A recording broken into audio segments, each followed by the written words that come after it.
আমরা আজকে কথা বলবো বাংলাদেশের মোস্ট কমন একটা সমস্যা বলতে পারেন। এটা 70 to 80% মানুষের যে সমস্যাটা, সেটা হচ্ছে গ্যাস্ট্রিক অ্যাসিডিটি এবং কোষ্ঠকাঠিন্য বা কোষ্ঠবদ্ধতা। এই সমস্যা বাংলাদেশের ঘরে ঘরে এবং যেখানে সেখানে এই জিনিসটা কিন্তু রয়েছে। এই সমস্যাটা মূলত হয় আমরা যে খাবারটা খাই, দৈনিক আমাদের খাবারে একজন সুস্থ সবল ব্যক্তির 35 গ্রাম পরিমাণ ফাইবার সমৃদ্ধ খাবার খাওয়া উচিত, কিন্তু এই 35 গ্রাম ফাইবার সমৃদ্ধ খাবার না খাওয়ার দরুন আমাদের বিভিন্ন ধরনের সমস্যা। এছাড়া আমরা যে ফুড হ্যাবিট লাইফস্টাইল রয়েছে, এর কারণে আমাদের লিভারের যে জটিলতা সেটা কিন্তু থেকেই যায়। লিভারটা দুর্বল, লিভার যদি দুর্বল হয় পিত্তরসের নিঃসরণ গল ব্লাডার থেকে পর্যাপ্ত পায় না।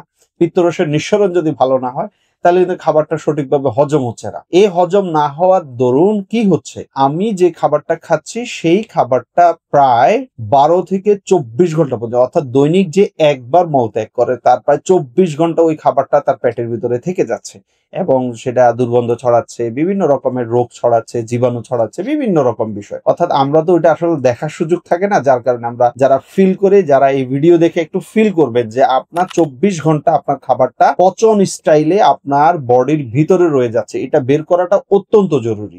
এবং মুরব্বীরা একটা কথা বলবেন, দৈনিক একবার যে মলত্যাগ করে সে কিন্তু দুঃখী, দৈনিক 2বার যে করে সে সুখী, আর 3বারের যে বেশি করে সে কিন্তু রোগী।